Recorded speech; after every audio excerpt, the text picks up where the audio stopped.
ಪಾದಗಳಿಗೂ ಬಿಡುತ್ತಾ ಹಾಗೂ ಇಲ್ಲಿ ನೆರೆದಿರುವ ಎಲ್ಲ ಅಣ್ಣ ತಮ್ಮಂದಿರಿಗೂ ಗುರು ಹಿರಿಯರಿಗೂ ಎಲ್ಲರಿಗೂ ಶರಣು ಶರಣಾರ್ಥಿ. ಇಂದು ಶರಣಶಕ್ತಿ ಮೂವಿಯ ಒಂದು ಪೋಸ್ಟರ್ ಬಿಡುಗಡೆ ಕಾರ್ಯಕ್ರಮದಲ್ಲಿ ಚಿತ್ರಕಥೆ ಹಾಗೂ ನಿರ್ದೇಶನ ಮೂವಿಯ ಚಿತ್ರಕಥೆ ಹಾಗೂ ನಿರ್ದೇಶನವನ್ನು ಮಾಡಿರುವಂತಹ ದಿಲೀಪ್ ಶರ್ಮಾ ಸರ್ ಅವರಿಗೆ ಶ್ರೀಮಠದಿಂದ ಹಾಗೂ ನಮ್ಮ ಅಂಕಲ್ ಕುಮಾರೇಶ್ವರ ಪ್ರಸಾದ್ ವತಿಯಿಂದ ಹಾರ್ದಿಕವಾದ ಸುಸ್ವಾಗತವನ್ನು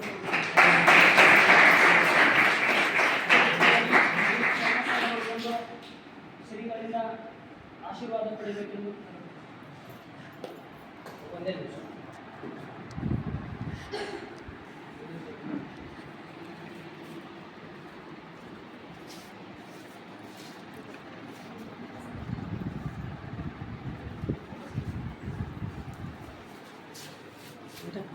ಓಂ ಶ್ರೀ ಗುರುಬಸವಲಿಂಗಾಯ ನಮಃ. ಓಂ ಶ್ರೀ ಗುರುಬಸವಲಿಂಗಾಯ ನಮಃ. ಓಂ ಶ್ರೀ ಗುರುಬಸವಲಿಂಗಾಯ ನಮಃ.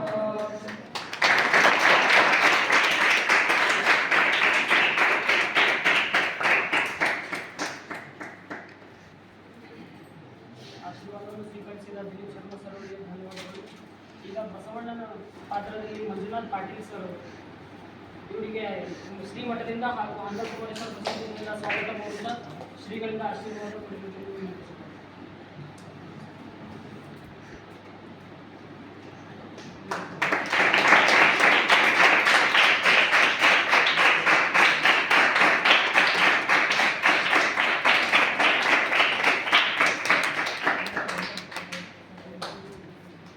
ಅದೇ ರೀತಿಯಾಗಿ ವೀರೇಶ್ ಅಕ್ಲಾಪುರ್ ಕಲಾ ನಿರ್ದೇಶಕರು ಇವರಿಗೂ ಕೂಡ ಅಂಕಲ್ ಕುಮಾರೇಶ್ವರ ಪ್ರಸಾದ್ ವತಿಯಿಂದ ಹಾಗೂ ಶ್ರೀಮಠದಿಂದ ಹಾರ್ದಿಕವಾದ ಸುಸ್ವಾಗತ ಕೋರುತ್ತಾ ಶ್ರೀಗಳಿಂದ ಆಶೀರ್ವಾದ ಪಡೆಯಬೇಕೆಂದು ವಿನಂತಿಸಿಕೊಳ್ಳುತ್ತೇನೆ.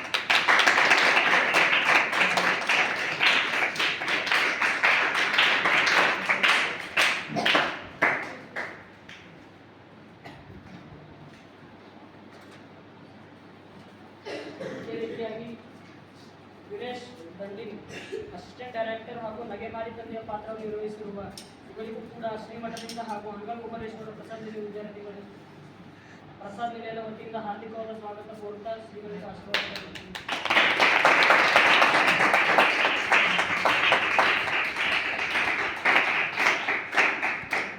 ಅದೇ ರೀತಿಯಾಗಿ ರಮೇಶ್ ಬಿರಾದರ್ ಇವರಿಗೂ ಕೂಡ ಸ್ವಾಗತ ಕೋರುತ್ತಾ ಶ್ರೀಗಳಿಂದ ಆಶೀರ್ವಾದ ಪಡೆಯಬೇಕೆಂದು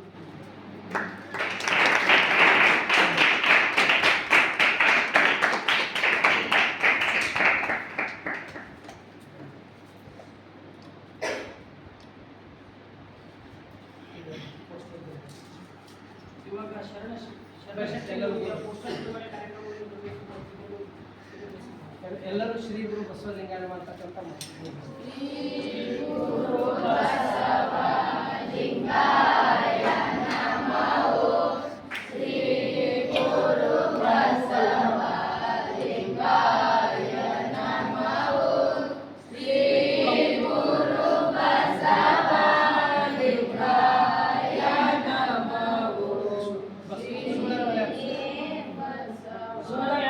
ಬಸವ ಕ್ಲಾಪ್ಸ್ ಗೋ.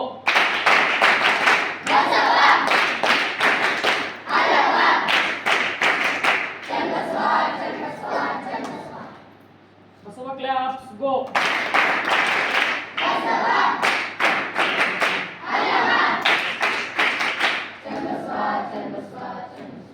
ನೀವು ಬನ್ನಿ, ನೀವು ರಮೇಶ್ ಎಲ್ಲರೂ ಮತ್ತೆ ಯಾರಿದ್ದಾರೆ ಅವರು ನಿಮ್ಮ ಕಡೆ ಅವ್ರ ಪರಿಚಯನ ಅವರೇ ಹೇಳಿದ್ರು ನಮ್ಮ ಬಸವ್ರ ಮನೆ ನಿಮ್ಮ ಅಂದ್ರೆ ನಿಮ್ಮ ಪರಿಚಯ ಹೇಳ್ಬೇಕು ನಾನು ಆಯ್ತು ತಗೋ ಈಗ ತಗೋ ನಿಮ್ಮ ಮಗ ಅಲ್ಲೈತಿ ಏ ಬರೋ ಈ ಕಡೆ ಬಸವ ಭದ್ರೇ ಸಾಹೇಬ್ ಮೊಬೈಲ್ ತಗೊಳ್ಳಿ ಫೋಟೋ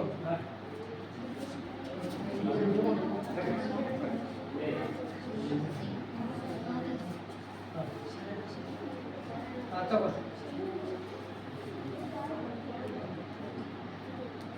ವಿಶ್ವಗುರು ಬಸವಣ್ಣನವರಿಗೆ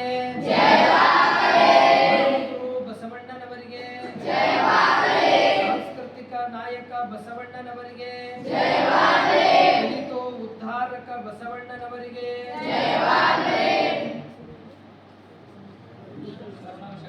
ಶರಣ ಶಕ್ತಿ ಕಾರ್ಯಕ್ಕೆ ಶರಣು ಶರಣ.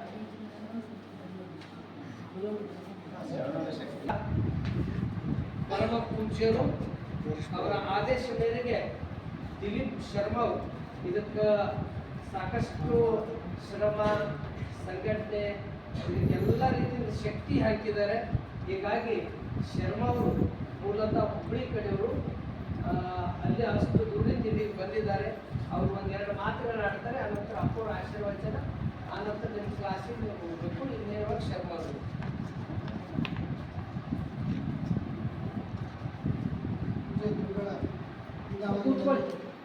ಪೂರ್ವಕವಾಗಿ ನಮಿಸುತ್ತಾ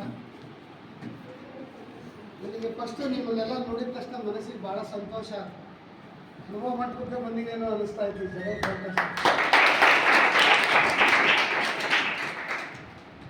ನಮ್ಮ ಈ ಸಿನಿಮಾ ತೆಗೆಯೋಕ್ಕೆ ಮುಖ್ಯ ಉದ್ದೇಶನೇ ನಾವು ನಮ್ಮ ತತ್ವ, ನಮ್ಮ ಸಿದ್ಧಾಂತ, ನಮ್ಮ ಇಷ್ಟಲಿಂಗಗಳು, ನಮ್ಮ ವಿಭೂತಿ ಇವನು ಯಾವುದನ್ನು ನಾವು ಮರಿಬಾರ್ದು, ಅದನ್ನು ಉಳಿಸ್ಕೋಬೇಕು ಅನ್ನೋದೇ ನಮ್ಮ ಚಿತ್ರದ ಮೂಲ ಉದ್ದೇಶ. ನನಗೆ ಇಲ್ಲಿ ಇದು ನೋಡಿ ಭಾಳ ಖುಷಿ ಆಗುತ್ತೆ. ಮುಖ್ಯವಾಗಿ ನಮ್ಮದನ್ನು ನಾವು ಉಳಿಸ್ಕೊಳ್ಳಿಲ್ಲ ಅಂತಂದರೆ ಬೇರೆಯವರು ನಮ್ಮನ್ನು ಹಾಳು ಮಾಡೋಕ್ಕೆ ಬರ್ತಾರೆ. ಹಾಗಾಗಿ ನಮ್ಮದನ್ನು ನಾವು ಉಳಿಸ್ಕೊಳ್ಳೇಬೇಕು. ಸೊ ಅದನ್ನು ನಾವು ಉಳಿಸ್ಬೇಕು ಅಂದರೆ ಮೊದಲು ನಾವೇನು ಅನ್ನೋದನ್ನು ತಿಳ್ಕೋಬೇಕು. ನಾವೇನು ಅನ್ನೋದನ್ನು ತಿಳ್ಕೋಬೇಕು ಅನ್ನೋದಕ್ಕೆ ನಾವು ಶರಣರ ಶಕ್ತಿ ಅಂತ ಮಾಡಿದ್ವಿ. ಶರಣರ ಶಕ್ತಿ ಅಂದರೆ ಏನು ಅಂದರೆ ಶರಣರಿಗೆ ಸಂಬಂಧಪಟ್ಟ ಎಲ್ಲ ವಸ್ತುಗಳು, ಅದು ಇಷ್ಟಲಿಂಗ ಇರ್ಬೋದು, ರುದ್ರಾಕ್ಷಿ ಇರ್ಬೋದು, ವಿಭೂತಿ ಇರ್ಬೋದು, ಅಥವಾ ನಮ್ಮ ನಡೆ ಇರ್ಬೋದು, ನಮ್ಮ ವಿದ್ವತ್ ಇರ್ಬೋದು, ನಮ್ಮ ಭಾಷೆ ಇರ್ಬೋದು, ಎಲ್ಲದೂ ಒಂದು ಶಕ್ತಿ. ಈ ಎಲ್ಲ ಶಕ್ತಿಗಳಿಗೆ ಮೂಲ ಸ್ಥಾನ ಏನಂದ್ರೆ ಅನುಭವ ಮಂಟಪ. ಇವಾಗ ಎಲ್ಲರೂ ನಾನು ಸಂಸತ್ ಮಾಡಿದ್ದೆ, ನಾನು ಭವನ ಮಾಡಿದ್ದೆ, ನಾನು ಕೋರ್ಟ್ ಮಾಡಿದ್ದೆ, ನಾನು ಕಾನೂನು ಮಾಡಿದ್ದೆ ಅಂತ ಹೇಳ್ತಾರೆ. ಬಟ್ ನಮ್ಮ ಸಿನಿಮಾದಲ್ಲಿ ನಾವು ತೋರಿಸಿದ್ವಿ 12ನೇ ಶತಮಾನದಾಗೆ ಬಸವಾದಿ ಶರಣರು ಬಸವಣ್ಣನವರು ಅಲ್ಲಮ್ಮ ಪ್ರಭುಗಳ ಒಂದು ಸಾಹಿತ್ಯದೊಳಗೆ ಸಂಸತ್ತನ್ನು ಸ್ಥಾಪನೆ ಮಾಡಿದರು. ಅಲ್ಲಿ ಈ ಥರ ಎಲ್ಲ ನ್ಯಾಯ, ವಾದ, ವಿವಾದಗಳು ನಡೀತಾ ಇರಲಿಲ್ಲ. ನಡೀತಾ ಇದ್ದದ್ದು ಧರ್ಮವಾದಗಳು, ಧರ್ಮ ವಿವಾದಗಳು. ಆಮೇಲೆ ಎಲ್ಲರೂ ಒಂದೇ. ನಾವು ಅದೇ ಬಸವಣ್ಣವ್ರ ಬಗ್ಗೆ ಇವತ್ತು ಹಾಡನ್ನು ರಿಲೀಸ್ ಮಾಡ್ಬೇಕಂತಿರೋದು ಅದೇ. ಎಲ್ಲರನ್ನೂ ಕರ್ಕೊಂಬಂದು ಬಸವಣ್ಣನವರು ಅನುಭವ ಮಂಟಪದಲ್ಲಿ ಕೂಡಿಸಿ ಅವರಿಗೆ 3 ಬಟ್ಟೆ ಹಣಿ ಮೇಲೆ ಇಟ್ಟರು ಅಂದರೆ ಅವನಿಗೆ ಅಯ್ಯ ಅಂತ ಕರೆದು ಬಿಡ್ತಿದ್ರು. ಅವನಿಗೆ ಅಯ್ಯ ಅಂತ ಹೇಳಿಬಿಟ್ರೆ ಮುಗಿದೋಗ್ತ ಅವ್ನು ನಮ್ಮವನೇ ಅಂತ. ಅದಕ್ಕೆ ನಾವು ಅಂಥವ್ರು ಎಲ್ಲರೂ ಯಾರಿಗೋ ಎಂದವರಿಗೆ ನಮ್ಮವನ ಅಂದಾನಯ್ಯ ಬಸವಣ್ಣ. ಎಲ್ಲ ದೇವರುಗಳು ಕಲ್ಲಾಗಿ ಕುಡಿಯೋಕ್ಕೆ ಕೂತಿದ್ವು. ಆದರೆ ನಮ್ಮ ಬಸವಣ್ಣ ಕುಡಿ ಬಿಟ್ಟು ನಮ್ಮ ಸಲುವಾಗಿ ಹೊರಗೆ ಬಂದು ಅವನೇ ನಿಜವಾದ ಶಿವ ಅನ್ನೋ ಮಾತನ್ನ ನಾವು ಸಿನಿಮಾದಲ್ಲಿ ತೋರಿಸಿದ್ವಿ. ಆಮೇಲೆ ಮುಖ್ಯವಾದ ಒಂದು ಅಂದರೆ ಸಬ್ ಟೈಟಲ್ ಕಡಿಗಾರ ನೋಡು ಅನ್ನೋದು ಯಾಕೆ ಬಂತಪ್ಪ ಅಂತಂದರೆ ಶರಣರು ಸುಮ್ಮನಿದ್ರೆ ವಿಭೂತಿ, ಭಸ್ಮ, ಆಮೇಲೆ ಲಿಂಗು ಆಗ್ತಾರೆ. ಶರಣರನ್ನ ಸ್ವಲ್ಪ ತಡವಿದ್ರೆ ಅವರು ಗ್ಯಾರಂಟಿ ವೀರಭದ್ರನೇ ಆಗ್ತಾರೆ ಅನ್ನೋದು ನಮ್ಮ ಸಿನಿಮಾ. 12ನೇ ಶತಮಾನದಾಗೆ ನಾವು ಟ್ರೈನ್ನಾಗೆ, ಕಾರ್ನಾಗೆ, ಬಸ್ನಾಗೆ ಬರೋಕ್ಕೆ ನಮಗೆ ಇಷ್ಟು ಸುಸ್ತಾತು. ಹುಬ್ಬಳ್ಳಿಯಿಂದ ಬರೋಕ್ಕದು. ಇವರು ನಮ್ಮ ಶರಣರು ತಲೆ ಮೇಲೆ ಒಂದು ವಚನ ಸಾಹಿತ್ಯ, ಹಿಂದೊಂದು ವಚನ ಸಾಹಿತ್ಯ, ಆ ಕಡೆ ನಮ್ಮನ್ನು ಕಾಡ್ಸೋರು, ಈ ಕಡೆ ನಮ್ಮನ್ನು ಸುಡೋರು, ಈ ಕಡೆ ನಮ್ಮನ್ನು ತುಳಿಯೋರು, ಎಲ್ಲರನ್ನೂ ಮೆಟ್ಟಿ ಬೀದರಿಂದ ಹಿಡಿದು ಉಳ್ವಿ ತನಕ ವಚನ ಸಾಹಿತ್ಯವನ್ನು ಹೊತ್ಕೊಂಡೋಗಿ ಇವತ್ತು ನಾವೆಲ್ಲ ಹೇಳ್ತಿದ್ವಿ ಕಲಬೇಡ, ಕುಲಬೇಡ, ಹುಸಿಯ ನುಡಿಯಲು ಬೇಡ. ಇವತ್ತು ಅವರೆಲ್ಲ ಕಷ್ಟಪಟ್ಟು ಅದನ್ನು ಉಳಿಸಿದ್ದಕ್ಕೆ ಇದೆಲ್ಲ ಅರ್ಥ ಆಗುತ್ತೆ. ಇವನ್ ಯಾರವ ಎಂದು ಅನಿಸರಯ್ಯ, ಇವ ನಮ್ಮವ, ಇವನು ಕೇಳಿರಲಿಲ್ಲ. ಇವತ್ತು ಇದೆಲ್ಲ ನಮಗೆ ಗೊತ್ತಾಗೋ ಕಾರಣ ಏನಂದ್ರೆ ಅವತ್ತು ಮಹಾಶರಣರು ಪಟ್ಟಂತಹ ಕಷ್ಟ. ಅವ್ರು ಏನೇನು ಕಷ್ಟಪಟ್ಟರು. ವಚನ ಸಾಹಿತ್ಯ ಅನ್ನೋದು ನಮಗೆ ಈಗೇನು ಹೊರ ಬಂದದಲ್ಲ, ಇದನ್ನು ನಮಗೆ ಕೊಡಬೇಕು, ನಾಳೆ ನಮ್ಮ ತಲೆಮಾರುಗಳು ಇದನ್ನು ಉಳಿಸ್ಬೇಕು ಅನ್ನೋದಕ್ಕೆ ಅವ್ರೇನು ಶ್ರಮ ಪಟ್ಟರು ಅನ್ನೋದೇ ನಮ್ಮ ಶರಣರ ಶಕ್ತಿ ಚಿತ್ರ. ಹಾಗಾಗಿ ನಾನು ಎಲ್ಲರಿಗೂ ಹೇಳೋದೇನಪ್ಪ ಅಂತಂದರೆ ಇದು ನಾವು ನೋಡಬೇಕಾದಂತಹ ಚಿತ್ರ. ಅಂದರೆ ನಮಗೊಂದು ನಾಲೆಡ್ಜ್ ಬೇಕು ಅನ್ನೋ ಚಿತ್ರ. ನನಗೆ ಭಾಳ ಜನ ಅಂದ್ರೆ ಅಪ್ಪರೇ ಈಗಿನ ಕಾಲದಾಗ ಬಸವಣ್ಣನ ಸಿನಿಮಾ ನಡೀತವೇನು ಅಂತಂದು ನಡೆಯಲ್ಲ, ಓಡ್ತವೆ, ಕಿತ್ತೋಡ್ತವೆ. ಯಾಕಂದ್ರೆ ಅಲ್ಲಿರೋದು ಬಸವಣ್ಣ. ನನ್ನ ಜೀವನದಾಗ ನಾವೆಲ್ಲ ಒಂದೇ ಅನ್ನೋದಕ್ಕೆ ನಾನು ಹೇಳ್ತೀನಿ ಒಂದೇ ಮಾತು. 40 ದಿನ ಶೂಟಿಂಗ್ ಮಾಡಿದ್ವಿ ನಾವು ಹುಬ್ಬಳ್ಳಿ ಹತ್ರ ಮಿಶ್ರಕೋಟೆ ಅಂತ ಒಂದು ಹಳ್ಳಿಯಾಗ. ಅದೇನು ಬಸವಣ್ಣನ ನಮಗೆ ಆಶೀರ್ವಾದನ ಏನೋ ಒಂದು ದಿನನೂ ಶೂಟಿಂಗ್ ಲೇಟ್ ಆಗಲಿಲ್ಲ, ಒಂದು ದಿನನೂ ಏನೂ ಸಮಸ್ಯೆ ಆಗಿಲ್ಲ. 40 ದಿನ ಹೆಂಗೆ ಓದನ್ನೋದೇ ಗೊತ್ತಾಗಲಿಲ್ಲ. ರಾತ್ರಿ ಒಬ್ಬನು ಯಾರೋ ಬರ್ತಿದ್ದ, ನಾನು 4 ಬಂಡಿ ಬೇಕ್ರಿ ಅಂತ ಹಿಂಗೆ ನಮ್ಮ ಹುಡುಗರ ಹತ್ರ ಅವನ ಹತ್ರ ಹೇಳಕ್ಕೆ ಪುರ್ಸತ್ತಿಲ್ಲ, ಯಾರೋ ಬರ್ತಿದ್ರು, ನಮ್ಮವು ಚಕಡಿ ಅದಾವ್ರಿ ಸಿನಿಮಾದಾಗ ಬರ್ಲಿರಿ. ಆಮೇಲೆ ನಾವು ಊಟ ನಾವು ನಮ್ಮ ಬಸವಣ್ಣನ ಪಾತ್ರಧಾರಿ ಕಾಸ್ಟ್ಯೂಮಾಗಿ ಹೊರಗೆ ಬಂದ ತಕ್ಷಣ ಕಾಲಿಗೆ ಹೂವಾಗಿ ನಮಸ್ಕಾರ ಮಾಡ್ತಿದ್ವಿ. ಇವರು ನಾನು ಬಸವಣ್ಣ ಅಲ್ಲಮ್ಮ, ನಾವು ಬಸವಣ್ಣ ನೋಡಿಲ್ರಿ, ಆ ಅವತಾರ ನಮ್ಮ ಮುಂದೆ ಬಂದಂಗೆ ಆಯ್ತು, ನೀವ ಬಸವಣ್ಣ ಅಂತ ಅಂದ್ಬಿಟ್ಟು. ಅಂದರೆ ಬಸವಣ್ಣನ ಶಕ್ತಿ. ಆಮೇಲೆ ಯಾವಾಗಲೂ ಒಬ್ಬ ಮನುಷ್ಯ ನಾವೆಷ್ಟು ಬದುಕ್ತೀವಲ್ಲ, ನಾನು 40 ವರ್ಷ ಬದುಕಿದ್ದು 50 ವರ್ಷ ಬದುಕ್ತೀನಿ, ಅದು ಬದುಕಲ್ಲ. ನಾವು ಸತ್ತ ಮೇಲೆ ಎಷ್ಟು ವರ್ಷ ಬದುಕ್ತೀವಲ್ಲ ಅದು ನಿಜವಾದ ಬದುಕು. ಇವತ್ತು ನಮ್ಮ ಬಸವಣ್ಣವ್ರು 12ನೇ ಶತಮಾನ ಲಿಂಗೈಕ್ಯ ಆದವ್ರನ್ನ ಇವತ್ತು ನಾವು ನೆನೆಸಿ, ಇವತ್ತು ನಾವು ಸಿನಿಮಾ ಮಾಡಬೇಕು, ಇವತ್ತು ನಾವು ಎಲ್ಲರಿಗೂ ತೋರಿಸ್ಬೇಕು ಅಂತ ನೆನೆಸ್ತಾ ಇದ್ದೀವಿ. ಕಾರಣ ಏನಂತಂದ್ರೆ ಅವ್ರು ಇವತ್ತು ಬದುಕ್ತಾ ಇದ್ದಾರೆ. ಸೊ ನಾನೆಲ್ಲ ನೀವು ವಿದ್ಯಾರ್ಥಿಗಳು ಇರೋದಕ್ಕೆ ಹೇಳೋದು ಏನಪ್ಪ ಅಂತಂದರೆ, ನಾವೇನು ಈಗ ಬದುಕ್ತೀವಲ್ಲ ಇದು ನಮ್ಮ ಜೀವನ. ಮುಂದೆ ನಾವೇನು ಬದುಕಿ ಜನಕ್ಕೆ ತೋರಿಸ್ತೀವಲ್ಲ ಇದು ಕಾಯಕ, ಇದು ಶ್ರಮ, ಇದು ಭಕ್ತಿ. ಅದನ್ನು ಬಸವಣ್ಣರಿಗೆ ಒಬ್ಬರಿಗೆ ತೋರ್ಸೋಕ್ಕೆ ಸಾಧ್ಯ ಆಯಿತು. ನಾವೆಲ್ಲರೂ ದಾರ್ಯಾಗ ಹೋಗಲಿ ಅನ್ನೋದಕ್ಕೆ ನಮ್ಮ ಶರಣರ ಶಕ್ತಿ ಸಿನಿಮಾ ಮಾಡಿದ್ದೀವಿ. ದಯವಿಟ್ಟು ಅಪ್ಪರ ಆಶೀರ್ವಾದ ಮಾಡ್ಯಾರೆ. ನೀವೆಲ್ಲರೂ ಅದನ್ನು ನೋಡಿ ನಮಗೆ ಯಶಸ್ಸಾಗಲಿ. ನೀವು ಅದರಿಂದ ಏನಾದರೂ ತಿಳ್ಕೊಂತೀರಿ ಅಂತ ನಾನು ಆಶಿಸಿದ 4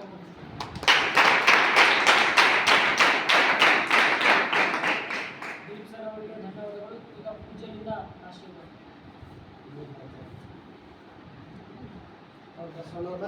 ನಾನು ಬಸವಣ್ಣನ ಪಾತ್ರಧಾರಿ ಮಂಜುನಾಥ್ ಗೌಡ ಪಾಟೀಲ್ ಅಂತೇಳಿ, ಬಸವಣ್ಣನ ಪಾತ್ರಧಾರಿ. ಸರ್ ಹೇಳ್ದಂಗೆ ನಾವು ಸೆಟ್ದಲ್ಲಿ ಅವತಾರ ಹಾಕಿದ ತಕ್ಷಣ ಎಷ್ಟೋ ಮಂದಿ ಹೂ ತೊಗೊಂಬರೋರು, ಕಾಯಿ ತೊಗೊಂಬರೋರು.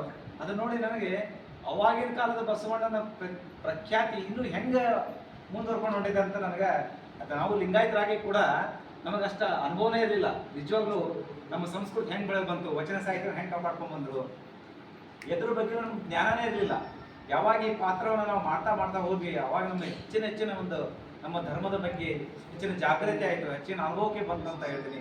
ನಿಜವಾಗ್ಲೂ ನಮಗೆ ಈ ಪಾತ್ರ ಸಿಕ್ಕಿದ್ದು ನನ್ನ ಪೂರ್ವ ಜನ್ಮದ ಪುಣ್ಯ ಅಂತ ಹೇಳ್ತೀನಿ. ನಾನು ಏನು ಪುಣ್ಯ ಮಾಡಿದ್ನೋ, ಏನು ನನ್ನ ಭಾಗ್ಯನೋ ಬರೆದಿತ್ತೋ ಗೊತ್ತಿಲ್ಲ. ಅದು ಹೆಂಗೋ ಸರ್ ಅವತ್ತು ಆಡಿಷನ್ ತೊಗೊತಾ ಇದ್ರು. ಎಷ್ಟೋ 8-9 ಜನಕ್ಕೆ ಏನೋ ಆಡಿಷನ್ ತೊಗೊಂಡಿದ್ರಂತೆ. ಕಡೆಗೆ ನಾನು ಲಾಸ್ಟಿಗೆ 4:05 ಗಂಟೆ ಮೇಲೆ ಹೋದೆ. ಅವತ್ತು ಹೋದ್ಮೇಲೆ ಆಯಿತು, ಇಲ್ಲಿ ನೀವು ಬಸವಣ್ಣ ಹತ್ರ ಆಗಲ್ಲ ಅಂತೇಳಿ ಅಂದ್ಬಿಟ್ರು. ಅದೇನು ಗೊತ್ತಿಲ್ಲ. ನನಗೆ ಸಾಧ್ಯ ಇದ್ದಷ್ಟು ನನ್ನ ಯೋಗ್ಯತೆ ಏನಿದೆಯೋ ಅಷ್ಟರ ಮಟ್ಟಿಗೆ ನಾನು ಅಭಿನಯವನ್ನು ನೀಡಲಿಕ್ಕೆ ಪ್ರಯತ್ನ ಪಡ್ತೀನಿ. ಅದರ ಬಸವಾದಿ ಪ್ರಥಮವನ್ನು ನನ್ನ ಕ್ಷಮಿಸಬೇಕು, ಏನಾದರೂ ದಯವಿಟ್ಟು ನನ್ನ ತಪ್ಪಾಗಿದ್ದರೆ ಕ್ಷಮಿಸಬೇಕು ಅಂತ ಹೇಳ್ತಾ, ಅಜ್ಜರ ಆಶೀರ್ವಾದ ಸಿಕ್ಕೈತಿ, ಯಾವುದಕ್ಕೂ ಕಡಿಮೆ ಆಗೋದು ಅಂತ ಅನ್ಕೋತೀನಿ. ಧನ್ಯವಾದಗಳು.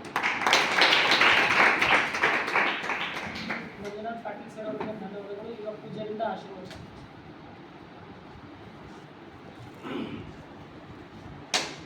ಓಂ ಶ್ರೀ ಗುರು ಬಸವಲಿಂಗಾಯ ನಮಃ. ಧರ್ಮಗುರು ಬಸವ ತಂದೆಯ ಪಾದಕ್ಕೆ ವಂದಿಸಿ ಸದ್ಗುರುಗಳನ್ನು ಸ್ಮರಣೆ ಮಾಡಿ, ಪೂಜಾರಿಗಳು ನಮ್ಮ ಬಹಳ ದೂರದಿಂದ ಆಗಮಿಸಿರುವಂಥ ಶರ್ಮಾ ಅವರು, ಮಂಜುನಾಥ್ ಅವರು, ಅವರೆಷ್ಟೋ ಎಲ್ಲ ಎಲ್ಲ ಇವುಗಳಿಗೂ ಶರಣ ಅಂದರೆ ನಿಜಕ್ಕೂ ಬಸವಣ್ಣನ ಕಾರ್ಯ ಯಾರು ಮಾಡ್ತಾರ ಅವ್ರಿಗೆ ಬಸವಣ್ಣವ್ರ ಶ್ರೀರಕ್ಷೆ ಸದಾ ಕಾಲ ಇರ್ತದೆ. ಎರಡು ಮಾತಿಲ್ಲ. ಯಾಕಂದರೆ ಚನ್ನಬಸವಣ್ಣವ್ರು ಹೇಳ್ತಾರೆ, ಬಸವ ಎಂಬ 3 ಅಕ್ಷರಗಳು ಹೃದಯ ಕಮಲದಲ್ಲಿ ನೆಲೆಗೊಂಡಡೆ ಅಸಾಧ್ಯ ಸಾಧ್ಯವಾಯಿತು, ಅಭೇದ್ಯ ಭೇದ್ಯವಾಯಿತು ಅಂತ. ಆ ಬಸವಣ್ಣನ ಕಾರ್ಯ ಯಾರು ಮಾಡ್ತಾರ, ಬಸವ ಅಂತ ಹೃದಯದಲ್ಲಿ ಇಟ್ಕೊಂಡು ಯಾರು ಬಸವಣ್ಣನ ಕಾರ್ಯ ಮಾಡ್ತಾರ ಅವ್ರಿಗೆ ಬಸವಣ್ಣನ ಏನು ಅಸಾಧ್ಯದ ಅದು ಸಮೇತ ಸಾಧ್ಯ ಆಗ್ತದ ಅನ್ನೋ ಮಾತು ಚನ್ನಬಸವಣ್ಣವರೇ ನಮಗೆಲ್ಲ ಹೇಳಿದ್ದಾರೆ. ಅದಕ್ಕೆ ಅವರೇನು ಭಯ ಪಡಬೇಕಾಗಿಲ್ಲ. ಅದಕ್ಕೆ ಹೇಳ್ತಾರೆ ಏನಂದರೆ, ಈ ರಾಜಕೀಯ ಜನರಿಗೆ ಭಯ ಇದ್ದರೆ ಒಳಗೊಂದು ಬುಲೆಟ್ ಪ್ರೂಫ್ ಇರ್ತದೆ, ಗುಂಡು ಅದು ಹಾಕಿದ್ರು ಒಳಗೆ ಹೋಗಬಾರ್ದು ಅಂತ. ಹಂಗೆ ಬಸವಣ್ಣನ ಮೇಲೆ ಭಕ್ತಿ, ಶ್ರದ್ಧೆ, ನಿಷ್ಠೆ ಇದ್ದು ಕಾರ್ಯ ಮಾಡೋರಿಗೆ ಬಸವಣ್ಣವರು ಒಂದು ಬುಲೆಟ್ ಪ್ರೂಫ್ ಕೊಡ್ತಾರೆ ಅನ್ನೋದು ಮಾತಿಲ್ಲ. ಯಾಕಂದರೆ ಅಂಥ ಶಕ್ತಿ ಬಸವಣ್ಣವ್ರಿಗೆ ಅದ. ಆದರೆ ಏನೋ 900 ವರ್ಷ ಆದ್ರೂ ಎಲ್ಲಿಗೆ ಪ್ರಚಾರ ಪ್ರಸಾರ ಮುಟ್ಟಬೇಕು ಅಲ್ಲಿ ಮುಟ್ಟಿಲ್ಲ. ನಾವು ಮಾಡಿದ ಕಾರ್ಯ ಭಾಳ ಅಲ್ಪದ, ಮಾಡಬೇಕಾದಂಥ ಕಾರ್ಯ ಭಾಳ ಭಾಳ. ಅದಕ್ಕೆ ನಾವು ಅದನ್ನು ಮಾಡಬೇಕು. ಬೇರೆ ಬೇರೆ ರಂಗದಲ್ಲಿ ಯಾರಿಗೆ ಯಾವುದ್ರ ಬಗ್ಗೆ ಅನುಭವ ಅದ, ಈಗ ಅವ್ರಿಗೆ ಸಿನಿಮಾದ ಬಗ್ಗೆ ಒಂದು ಅನುಭವ ಇರೋದ್ರಿಂದ ಎಲ್ಲ ಅದನ್ನು ಮಾಡಿದ ಅದನ್ನು ಚೆಂದಾಗಿ ನಮ್ಮ ಕೈಲಾದಷ್ಟು ಈ ಭಾಗದಾಗೆಲ್ಲ ಪ್ರಸಾರ ನಾವು ಮಾಡ್ತೀವಿ ಅನ್ನುವಂಥ ಒಂದು ವಿಶ್ವಾಸ ನಾವು ಇರಲಿಕ್ಕೆ ಈ ಸಂದರ್ಭದಲ್ಲಿ ಇಚ್ಛಪಡ್ತೀವಿ. ಮತ್ತು ಇವತ್ತು ಜನರ ಶಕ್ತಿ ಅಂತ ಮಂಜುನಾಥರೇ ಮಾತಾಡಲಿಕ್ಕೆ ಕಾಣಿಸ್ತೀವಿ ಅವ್ರು ಫೋನಿದ್ದಾರೆ, ನೀವು ಮಾತಾಡಿಸಿ. ಹಾಂ, ಅದಕ್ಕೆ ಅವರೆಲ್ಲ ಹೇಳಿದ್ರು ಅವ್ರ ಇಚ್ಛೆ ಬಸವ ಜಯಂತಿ ದಿವಸನೇ ಬಸವಣ್ಣನವರು ಸ್ಥಳದಲ್ಲಿನೇ ಇದು ಬಿಡುಗಡೆ ಆಗಬೇಕು ಅನ್ನೋ ಇಚ್ಛೆ ವ್ಯಕ್ತ ಮಾಡಿದ್ರು. ನಾನು ಗುರುಗಳು ನಾವೆಲ್ಲ ಮೊನ್ನೆ ಒಂದು ಪುಸ್ತಕಗಳ ಕಾರ್ಯಕ್ರಮ ಇತ್ತು, ಅಲ್ಲಿ ಹೋಗಿ ಎಲ್ಲರಿಗೂ ಹೇಳ್ಬೇಕನ್ನೋದಾಗಿ ಇಲ್ಲ ಅವ್ರು 10ಕ್ಕೆ ಆಗಲ್ಲ ಅಂತ್ರಿ, 9ಕ್ಕೆ ಅವ್ರು ಬರ್ತೀನಿ ಅಂತ ಹೇಳಿದರು. ಹೀಗಾಗಿ ಮತ್ತು ಅವ್ರಿಗೆ ನಾವು ಹೇಳೋದು ನಿಲ್ಲಿಸ್ಬಿಟ್ಟಿವಿ. ಇಲ್ಲಾಂದರೆ ನಾಳೆಯಲ್ಲಿ ಬೆಳಗ್ಗೆ ಮತ್ತು ಸಾಯಂಕಾಲ ಕಾರ್ಯಕ್ರಮ ಬಸವ ಜಯಂತಿ ಕಾರ್ಯಕ್ರಮಗಳು ನಡೀತಿತ್ತು. ಅದಕ್ಕೆ ಆದ್ರೂ ಬಸವ ಕಲ್ಯಾಣ ಹಿಡ್ಕೊಂಡು ಉಳಿವರೆಗೆ ಎಲ್ಲ ಬಸವ ಭೂಮಿನೇ, ಅದರಲ್ಲಿ ಎರಡು ಮಾತಿಲ್ಲ. ಅದಕ್ಕೆ ಅಂಥ ಬಸವಣ್ಣನ ಒಂದು ದೈವಿ ಶಕ್ತಿ ಅದಕ್ಕೆ ಹೇಳ್ತಾರೆ ಸಿದ್ದರಾಮೇಶ್ವರ, ಪಾವನವಾಗಿರೋ ಬಸವಣ್ಣ ನಿನ್ನ ಪಾವನ ಮೂರ್ತಿಯ ಕಂಡು ಅಂತ. ಪರತತ್ವ ನೀಡಿದೆ ಬಸವಣ್ಣ ನಿಮ್ಮ ಪರಮ ಸೀಮೆಯ ಕಂಡು ಅಂತ. ಅದಕ್ಕೆ ಅಷ್ಟೇ ಅಲ್ಲ, ಅನೇಕ ಜನರು ಬಸವಣ್ಣವ್ರು ಎಲ್ಲ ಸ್ಥಿತಿ ಮಾಡ್ತಿರ್ತಾರೆ.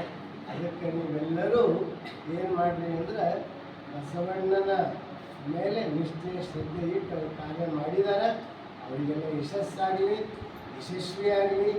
ಆ ಬಸವ ಗುರುವಿನ ಕರುಣೆಯಿಂದ ಅವ್ರು ಏನು ಮಾಡಿದಾರೆ ಅದಕ್ಕೆ 1ಕ್ಕೆ 10, 10ಕ್ಕೆ 100, 1000 ಆಗಲಿ ಅಂತ ನಾನು ಶುಭ ಹಾರೈಸ್ತಾ ಇದ್ದೀನಿ.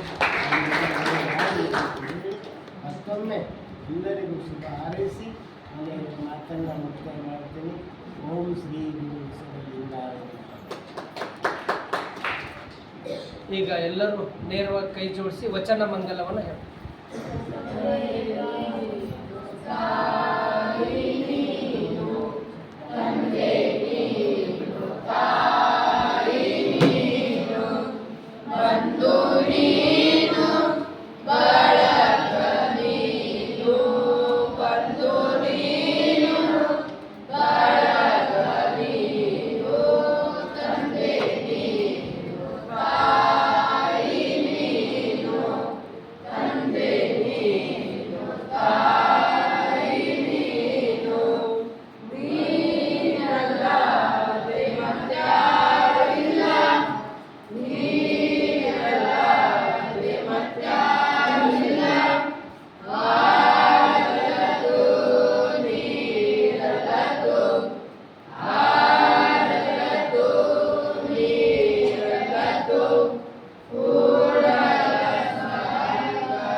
ವಿಶ್ವಗುರು ಬಸವಣ್ಣನವರಿಗೆ